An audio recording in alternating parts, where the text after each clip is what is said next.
Hi friends, வணக்கம். Welcome back to சாஸ்ரீஸ் channel. This is Raji. எல்லாரும் எப்படி இருக்கீங்க? நான் இன்னைக்கு கோதுமை மாவுலேயே அவன் இல்லாமல் வீட்டில் இருக்கிற இன்க்ரீடியன்ஸ் வச்சு எப்படி ஒரு சிம்பிளான பீஸா பண்ணலான்னு இந்த வீடியோவில் காமிச்சிருக்கேன். வாங்க எப்படி பண்ணலான்னு பார்க்கலாம். அதுக்கு முன்னாடி இந்த சேனலை சப்ஸ்கிரைப் பண்ணாதவங்க சப்ஸ்கிரைப் பண்ணிவிடுங்க. அப்படியே மறக்காமல் அந்த பெல் பட்டனை ப்ரெஸ் பண்ணுங்கள்.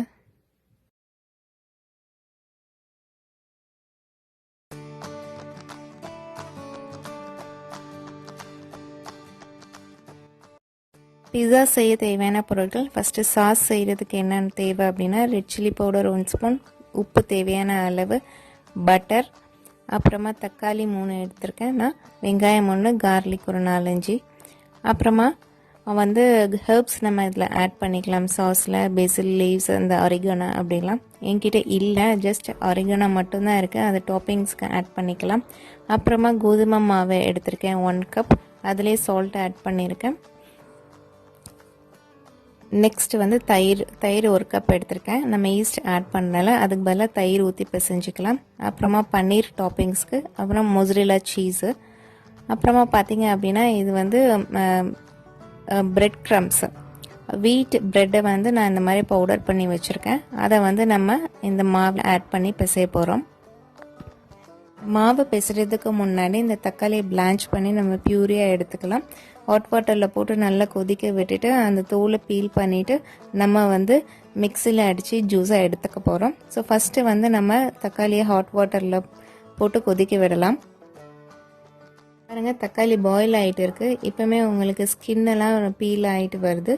ஸோ இந்த சேம் டைமில் நம்ம என்ன பண்ணணும், சட்டியில் ஒரு கடாயில் ஹாஃப் அளவு நம்ம உப்பு போட்டுக்கோங்க, அதாவது பவுடர் சால்ட்டு போட்டுட்டு அதை நல்லா ப்ரீ ஹீட் பண்ணணும். அதனால் மூடி வச்சுடுங்க, சிம்மில் வச்சு ஸோ இப்போ நம்ம மாவு பிசைஞ்சிக்கலாம். ஸோ உப்பை ப்ரீ ஹீட் பண்ணி வச்சிடலாம் ரெடியாக. இப்போ கொஞ்சம் பட்டர் போட்டுக்கோங்க, போட்டுட்டு நம்ம பிசைஞ்சிக்கலாம்.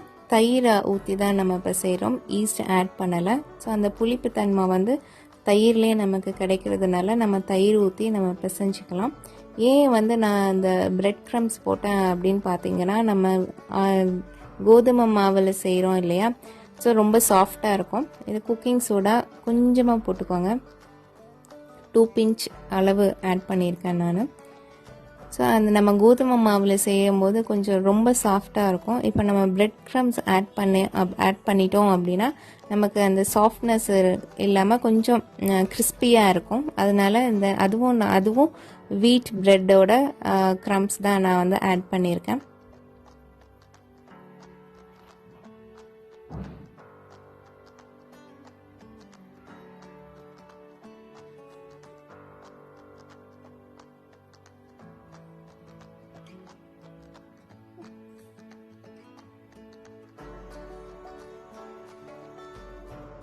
ஒரு வெட் கிளாத் போட்டு நம்ம மூடி வச்சிடலாம். ஸோ அதுக்கெல்லாம் நம்ம மெத்தடெல்லாம் ரெடி பண்ணிடலாம். இப்போ பாருங்கள், டொமேட்டோ எல்லா டொமேட்டோஸும் நமக்கு பீல் ஆகிடுச்சு ஸ்கின்னெல்லாம். ஸோ இதை அப்படியே கூல் வாட்டரில் கொஞ்சம் நேரம் வச்சுட்டு ஸ்கின்னை பீல் பண்ணிவிட்டு நம்ம அரைச்சி எடுத்துடலாம். இப்போ நம்ம சாஸ் ரெடி பண்ண போகிறோம். கடாயை வச்சுட்டு ஹீட் ஆனோடனே பட்டர் ஆட் பண்ணிக்கோங்க. பட்டர் நல்லா மெல்ட் ஆனோடனே நம்ம இப்போ இதில் கார்லிக் ஆட் பண்ண போகிறோம். ஸோ இன்னும் கூட நீங்கள் ஃபைனாக சாப் பண்ணிக்கலாம். ஸோ நம்ம பீஸா சாப்பிடும்போது இந்த கார்லிக் ஆனியன்லாம் வரும்போது இன்னும் ரொம்ப க்ரன்ச்சியாக இருக்கும், நல்லாயிருக்கும்.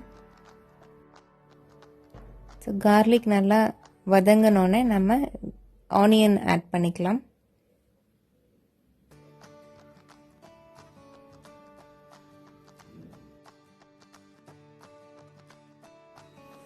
இப்போ வெங்காயம் நல்லா வதங்கிடுச்சு. இப்போ நம்ம அந்த டொமேட்டோ பியூரியை ஆட் பண்ணணும். நல்லா மிக்ஸ் பண்ணிக்கோங்க. அது நல்லா கொதித்து வரும்போது நம்ம சில்லி பவுடர் சால்ட் ஆட் பண்ணிக்கிறோம். ஸோ இதில் இந்த டைமில் நம்ம ஹெர்ப்ஸ் ஆட் பண்ணிக்கலாம் இருந்தது அப்படின்னா. ஆல்மோஸ்ட் நமக்கு ரெடி ஆயிடுச்சு. இப்போ கொஞ்சம் மூடி வச்சிடலாம். இப்போ பாருங்கள், நமக்கு பீஸா சாஸ் ரெடி ஆயிடுச்சு. இந்த கன்சிஸ்டன்சி வந்தோடனே நம்ம ஸ்விட்ச் ஆஃப் பண்ணிடலாம். இப்போ நம்ம பீஸா பேஸ் ரெடி பண்ணிடலாம். வாங்க நம்ம பிசைஞ்சு வச்ச மாவை பாருங்கள். இந்த மாவுலேருந்து நம்ம பீஸா பேஸ் ரெடி பண்ண போகிறோம்.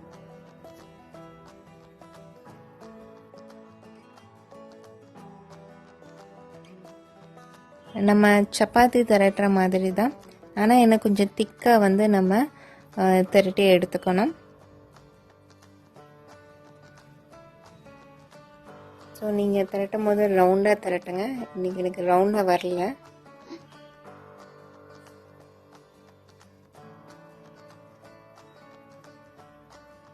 ஸோ இந்த திக்னஸ், இந்த அளவு திக்னஸ் இருக்கிற மாதிரி பார்த்துக்கோங்க.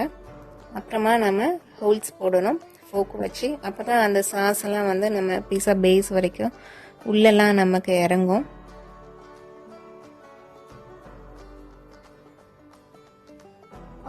இப்போ சப்பாத்தி திரட்டிட்டு நம்ம தோசைக்கல்லில் போட்டு சுட்டு எடுத்துக்கணும். இல்லை அப்படியே வச்சோம் அப்படின்னா நமக்கு ஒரு மாதிரி பச்சை வாடை வரும். ஸோ அந்த மாதிரி இந்த மாதிரி சுட்டு எடுத்துக்கோங்க. அப்புறமா இந்த மாதிரி ஒரு பிளேட் எடுத்துக்கோங்க. அதில் பட்டர் ஸ்ப்ரெட் பண்ணிவிடுங்க.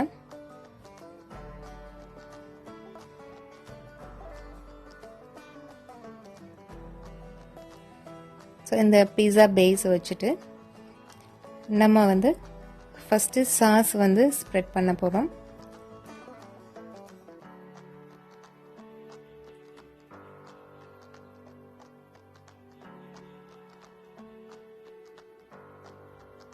ஸோ உங்களுக்கு அந்த கார்லிக்லாம் தெரியுது பாருங்கள். இது சாப்பிடும்போது அதுவும் ஒரு டேஸ்ட்டாக இருக்கும்.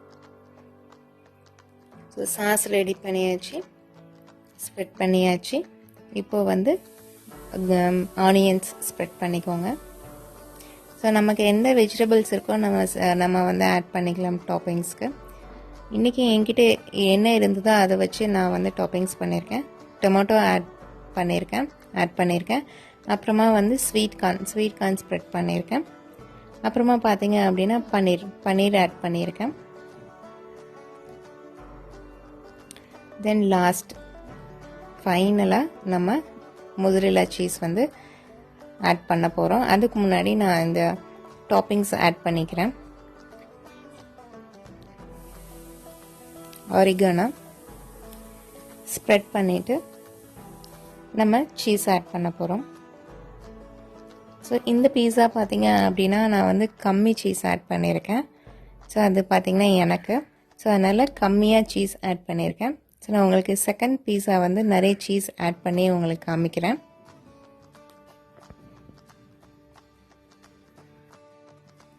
இப்போ நம்ம ஆல்ரெடி ப்ரீ ஹீட் பண்ணி வச்சுருந்த சட்டியில் இந்த பீஸா வச்சுட்டு கவர் பண்ணிடலாம்.